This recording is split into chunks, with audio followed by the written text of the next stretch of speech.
A look at the snowy nation's capital on this Sunday.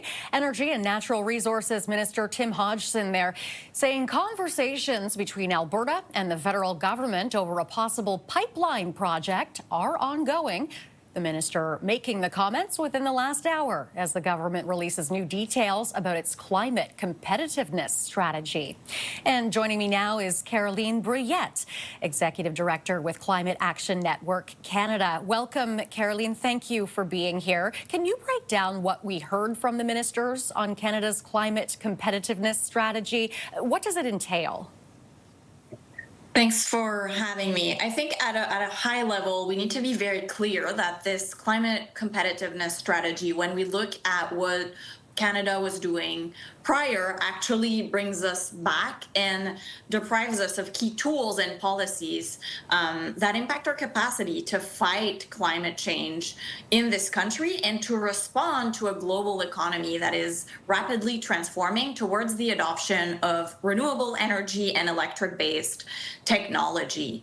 The minister in the clip you were showing earlier was talking about this idea of a grand bargain with Alberta.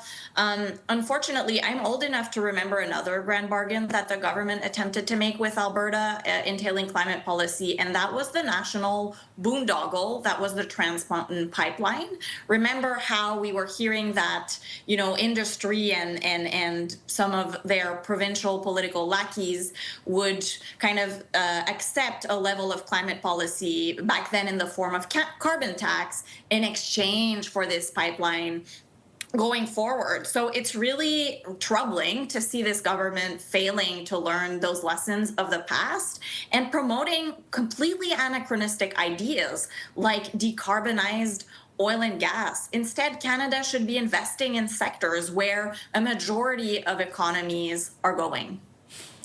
Right. Where would you like to see investment? What would you like to see change about this strategy? Well, first of all, I think that the strategy doesn't even give us our destination.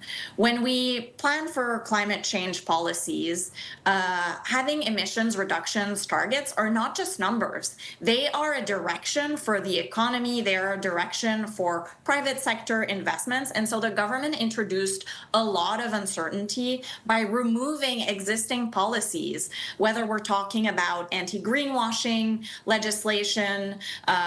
We are also introducing more uncertainty around the oil and gas emissions cap, this crucial policy that was going to tackle our most emitting sector.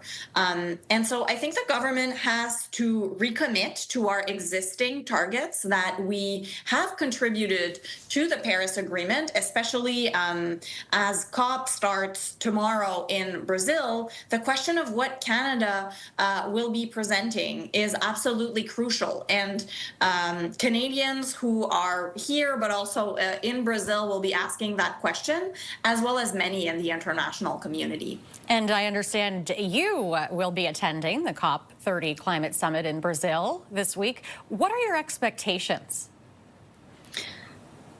I think that this COP has to answer the crucial question of whether climate multilateralism still exists and what it is actually delivering for people, whether we're talking about workers, whether we're talking about communities, indigenous nations.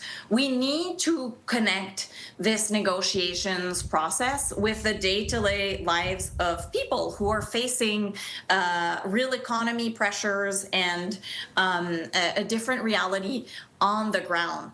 I have to say, I am very worried about Canada's participation, given that the recent signals that we have gotten from Prime Minister Carney and his government have only been about moving back on existing policy.